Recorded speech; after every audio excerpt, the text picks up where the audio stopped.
என்ன குத்தான அப்படியே போயிடுவேண்ணா. உங்க அப்பா எங்கன்னு சொன்னா உனக்கு இந்த மாமா பிஸ்கெட் தருவேன். தெரியலையா? சரி வா விட்டுறேன். தம்பி வீட்டுல அப்பா இருந்தா கூப்பிடு. இப்படிதாங்க முக்காவாசி கஸ்டமர்ஸ் இருப்பாங்க. வேலை பிடிக்கல தான், பட் இருந்தா என்ன பண்றது, கமிட்மெண்ட் பண்ணி தாங்க ஆகணும். ஆனா இந்த டீ இருக்கிறனால தாங்க இந்த பொழப்பே ஓடுது. இல்லனா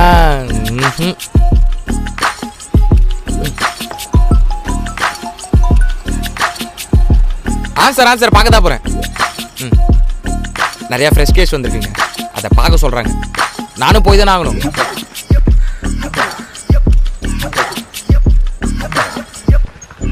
ரெண்டாம் நம்பர் வீடு, ரெண்டாம் நம்பர் வீடு நம்பர் 2. புது கஸ்டமர். இவராது பேமெண்ட்